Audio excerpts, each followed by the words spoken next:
In March 7th of 2012, after celebrating my birthday, I came back home and scrolled through Tumblr and fan sites to see if there was any news about the 20th anniversary of Sailor Moon.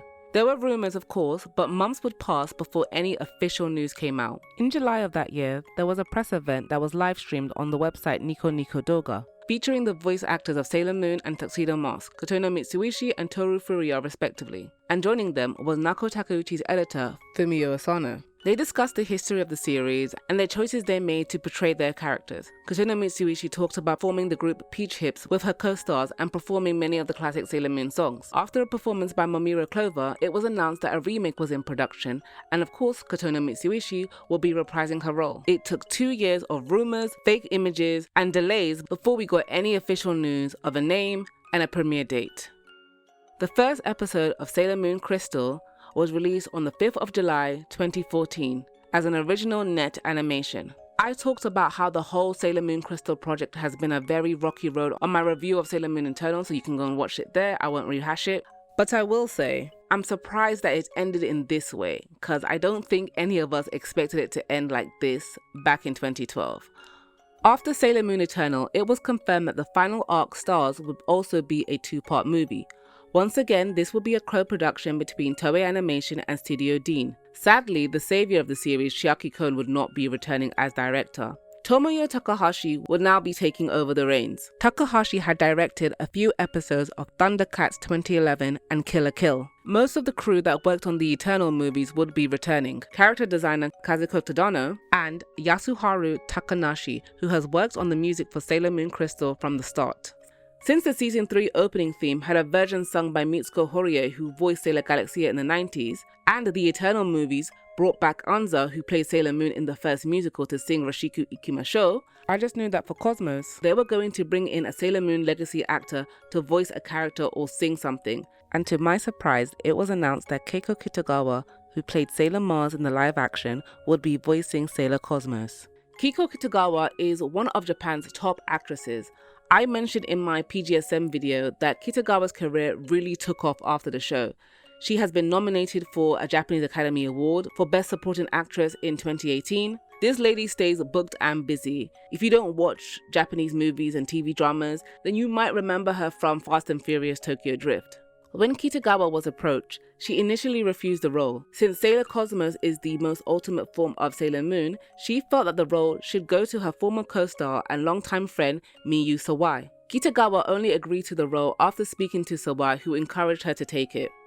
First of all, how sweet is that? She is still such a fangirl, saying, "No, I can't do this, I'm Sailor Mars." And it's touching how 5 of them are still really close. If you haven't watched the 20-year anniversary reunion special, I'm going to link it below. It was subtitled by the always reliable TV Nihon. Another notable cast member was Nana Mizuki, who voiced Princess Kakyu and sang the new version of the Sailor Star song, along with the voice actors for the Sailor Starlights.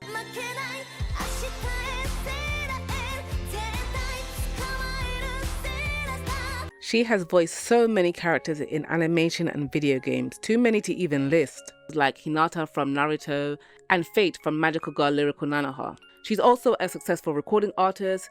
Innocent Starter is still a banging song. Part 1 was released in Japan on June 9th, 2023, with Part 2 being released on June 30th, 2023. Usagi's birthday, how fitting. The movie ranked 9th place on its opening weekend. I patiently waited for Netflix to announce the English release date, and it took a whole year later, August 22nd, 2024. Oh, my God. Part 1 takes place at the start of a new term. Usagi and friends are in high school, Haruka and Michiru are returning, and Setsuna is a doctor at Chibiusa and Hotaru School. Everyone is determined to have a happy and normal life because after 2 long years of fighting evil, they deserve it. There was a brief glimpse of a new villain who will disrupt that happiness, but what else is new? That's happened 4 times in the past, and it's nothing that our heroes can't handle. Mamoru has been given the opportunity to study abroad, and Usagi sees him off. He gives her a ring and places it on her ring finger. He doesn't say the words, but it's implied what he means. As the couple kiss and say goodbye, Mamoru is killed right in front of Usagi.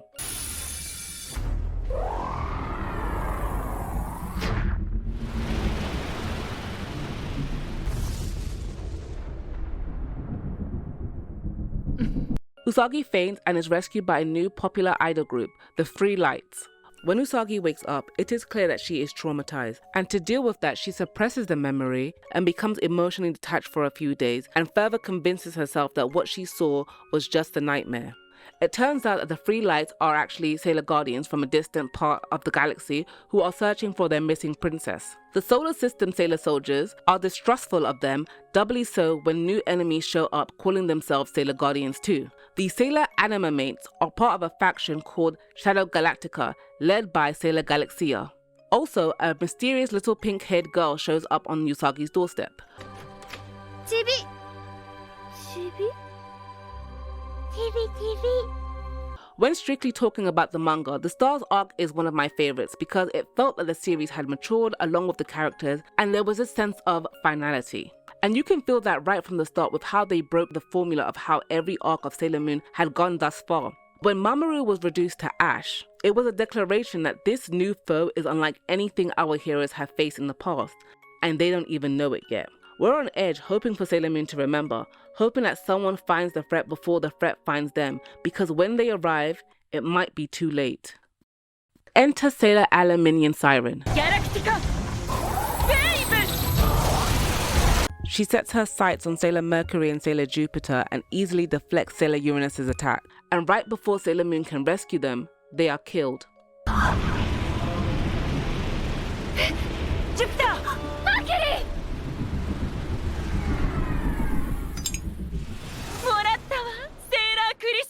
This moment was really significant. The author Nako Takeuchi wrote that she had originally wanted Sailor Moon to end with the Dark Kingdom arc, with all the characters dying tragically at the end, but was steered away from that by her editor and jokingly expressed some anger towards the anime for killing off her characters at the end of season 1. As this was the final arc, she would finally be the one to kill off her characters, and it would happen at the start, and more would die as the story progressed. The remaining Guardians are on high alert after this and still do not trust the Sailor Starlights. When another enemy appears called Sailor Lead Crow, she attacks Ray's Crow companions, Phobos and Deimos. If you don't remember them from the last movie, they are like Ray's Luna and Artemis. Here's another big info dump. Phobos and Deimos and Sailor Lead Crow are all from the same planet, Coronis. With help from Sailor Galaxia, Lead Crow stole Sailor Coronis' crystal to become a Sailor Guardian that was loyal to Galaxia. We learn later on that this is how all the Sailor Anima Mates came to be. Lead Crow kills Phobos and Deimos and holds Sailor Mars hostage while in a standoff with Sailor Venus.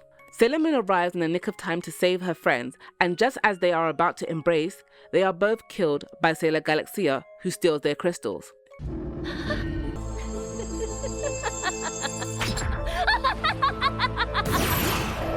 With the inner Sailor Guardians gone, the outer Guardians, Pluto, Uranus and Neptune, travel to their castles to lock down the solar system, but are ambushed by Sailor Galaxia, who takes them all out one by one, and even Sailor Saturn, the soldier of death and rebirth, can't save them. Around the same time, Luna, Artemis and Diana are injured in a fight against the treacherous demon cat of the planet Mao, Sailor Tin Nyanko, and they all lose the ability to speak. Without her core team, Sailor Moon needs to rely on the Sailor Starlights and Princess Kakyu, who was recovering in an incense burner Chibi was carrying around. Yeah, she's a Sailor soldier too. The plan is to travel to the center of the galaxy, rescue everyone's crystals so their bodies can be restored, and stop Sailor Galaxia once and for all. In part 2, Usagi takes Luna, Artemis and Diana to her mother Ikuko and asks her to take care of them. She waves goodbye and her mother gets a strange feeling as she watches her daughter leave. Mama?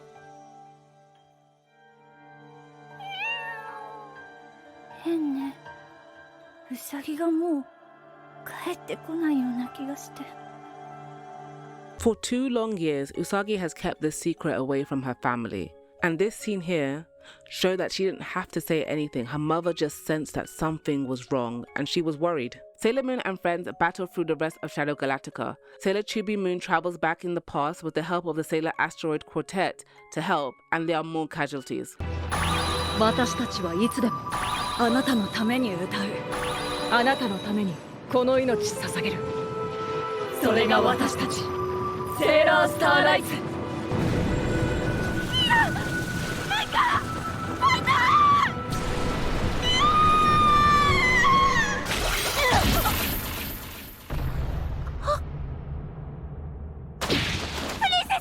Sailor Galaxia brings out all of the solar system guardians and Mamoru as reanimated loyal servants wearing the magic control bracelets. She orders them to attack Sailor Moon.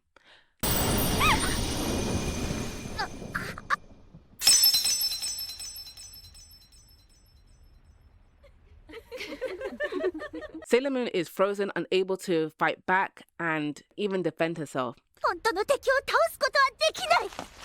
ダメ。これはセーラームーンの戦いだから。Finding her resolve to keep fighting, Sailor Moon uses Silver Moon Crystal Therapy Kiss to tearfully kill the Guardians and finally confronts Sailor Galaxia in her castle. Even though she's injured, Sailor Moon is powerful and Galaxia believes it's because of the hate she feels for her. Sailor Moon tells her that she's wrong and it's the love for her friends and her hope for the future that keeps her persevering. Galaxia thinks that's stupid and wants Sailor Moon to hate her, so she brings out Mamoru to do this.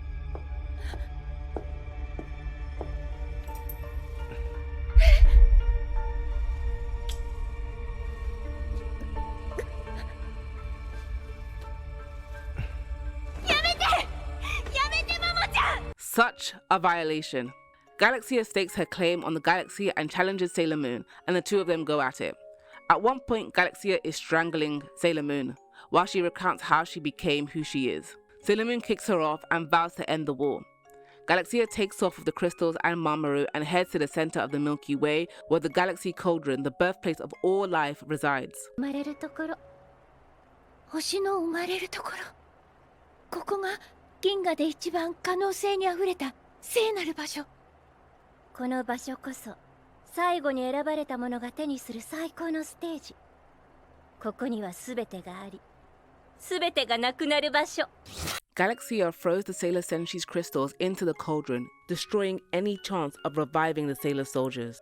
Galaxia intends to drive Sailor Moon to the brink by removing all hope that she has and forcing her to succumb to despair, thus unleashing her infinite power that Galaxia will claim for herself along with the Galaxy Cauldron. All she needs is one last push.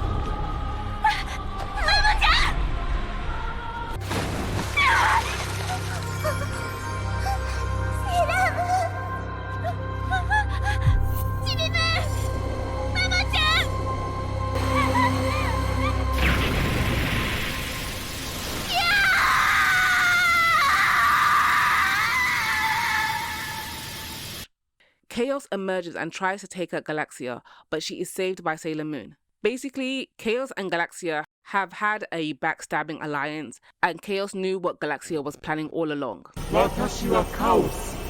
星になり損ねた者。そしてこのコルドロンの闇の星々の支配者。Chaos reveals itself to Sailor Moon and explains what it really is and how they were born of the same energy in a sense. And every single enemy that Sailor Moon has ever faced were manifestations of Chaos that were searching for Sailor Moon's light so they can be reunited. セーラームーン、お前の持つ力は戦いを呼び寄せる。お前が存在する限り戦いは終わらない。With that knowledge, Chaos now merges with the Galaxy Cauldron. Only Sailor Moon, Sailor Galaxia, and Sailor Chibi Chibi are left. なぜ私を助けた？ギャラクシア、とどめをさせ。手が伸びたのはあなたの中に孤独な私を見たから。もう仲間を失うのは嫌だから。私は敵だ。これは戦いだ。もう戦えないよ。With neither Sailor Moon and Galaxia wanting to fight, is this how the Sailor Wars end? Chibi Chibi, whose talking skills has improved a lot lately, tells them that it's time for Sailor Moon to end everything and destroy Chaos along with the Cauldron, which means destroying the possibility of anything being born ever again. Sailor Moon refuses. She has learned to accept that with happiness comes sadness, with darkness comes light, and she can't give up and will keep fighting for a brighter future, no matter what. Chaos vows that a new star seed will be born. カオスという宇宙最強の星の誕生だ。Sailor Moon plunges into the cauldron, calling upon everyone's crystals to lend her their strength to combine into a big healing force that essentially does a factory reset on the cauldron. Chibi Chibi has finally revealed herself to be Sailor Cosmos.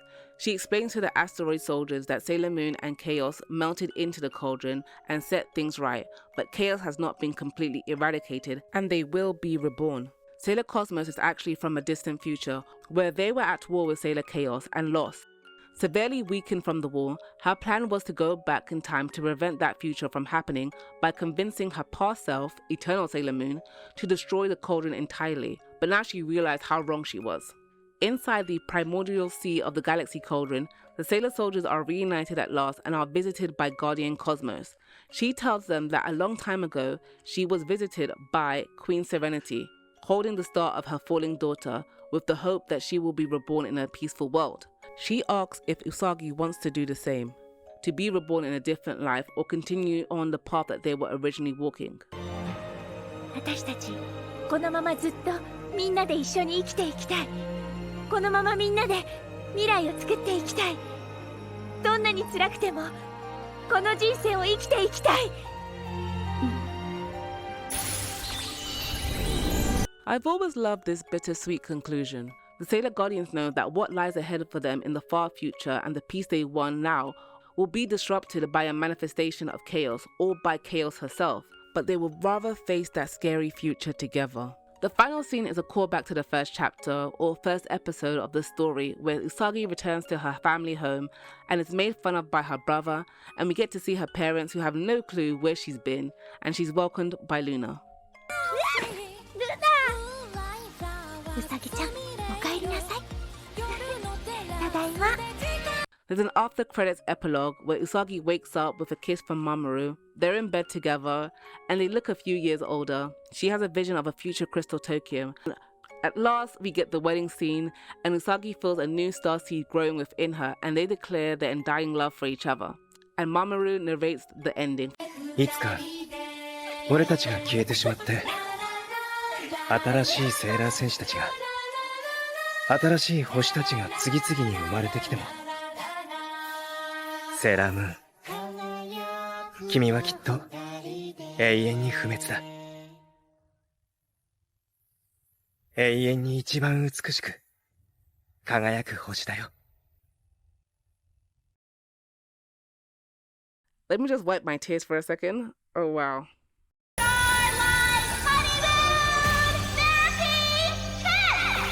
If you watched my last review of the last two movies, you can already predict what I'm going to say, but I want it to be known that I did enjoy watching these movies. They were mostly book accurate with some small differences here and there. Some of the more violent parts were toned down just a smidge or omitted altogether, which is nothing new. I've accepted that the scenes where the girls are thrown into a room full of corpses will never be done justice, and we will never have Skull Mamoru. I loved the new transformations for the Starlights, the dancing was so cute, and finally seeing Sailor Kaku, and really just seeing all of the characters that never made it to the 90s show finally be animated and voiced was delightful. But my problem with Sailor Moon Cosmos is the same problem that I had with Sailor Moon Eternal. I wish this was at least 13 episodes. A full season of TV could have further expanded on a lot of things that were in the manga and introduced some newer elements too. One thing they did expand on that was left kind of vague in the manga was Sailor Chaos attacking sometime in the distant future. You actually see King Endymion leading the charge against her in Crystal Tokyo. My tragic headcanon of Sailor Chibi Moon taking on the Sailor Moon title and Neo Queen Serenity taking all of the Sailor Crystals of her dead allies to become Sailor Cosmos is canon. I knew it. Then there is the issue of pacing. Everything is so rushed and there is a lot of exposition to explain what the hell is going on. I'd even say there is far more expository dialogue here than in the last two movies, coupled with the fact there are even more characters than before now. This rapid pacing was a disservice to the emotional beats of the story. We don't have a chance to just sit with the shock of everything that's happened and really feel that emotional weight of the loss of the characters. Mercury and Jupiter's deaths were right at the end of chapter 2, meaning that the original Nakayoshi readers had to wait a whole month to find out what happened next. Like, this could easily have been like a episode 2 of season 5. As soon as they die, everything is just shock and silence, and then it cuts to credits.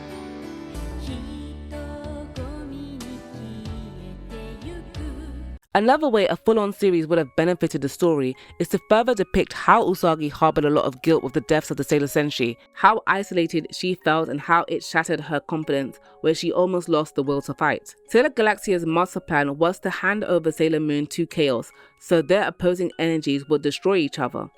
She couldn't just attack Sailor Moon right out the gate. She had to wear her down over an extended period, weakening her emotionally, and the best way to do that was to eliminate what Sailor Moon fights the hardest to protect and where she draws her strength from, her loved ones.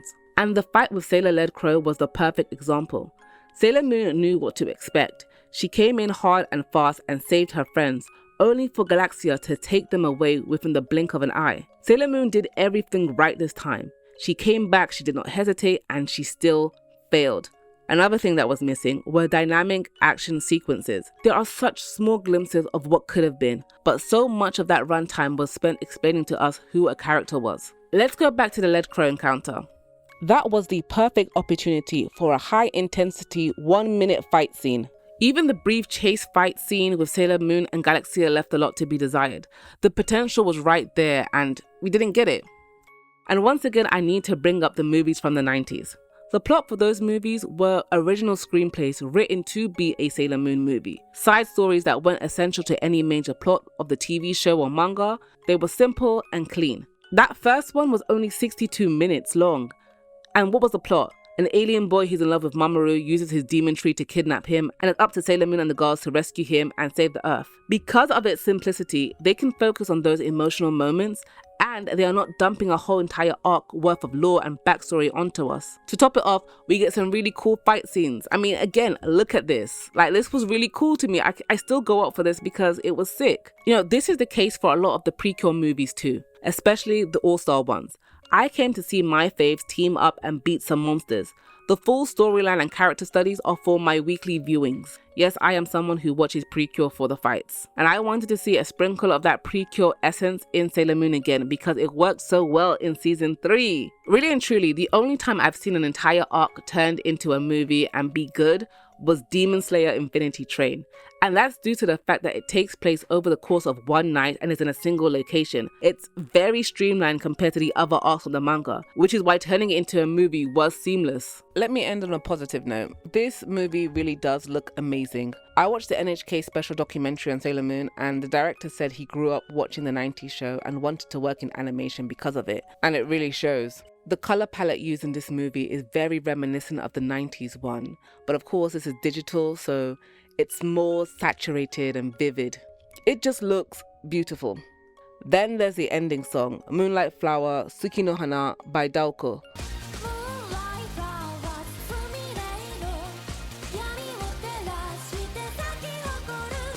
It's really cute and it got stuck in my head. This was a love letter to the fans, and I really do mean that. At the end, there is a letter from Naoko Takeuchi thanking the fans, followed by a stunning illustration of Eternal Sailor Moon. I want a massive poster of it on my wall. The whole movie was really a send-up of the franchise. There were so many callbacks and references. The opening sequence especially pays homage to many of the opening and ending credits from the 90s show. Just look at this part right here. Right here! They recreated the final episode of Classic Season 1, with a few additions of course.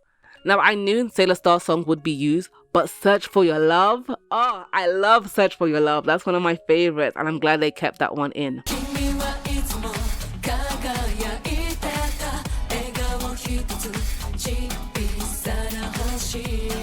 Do I recommend Sailor Moon Cosmos? Yes, I do.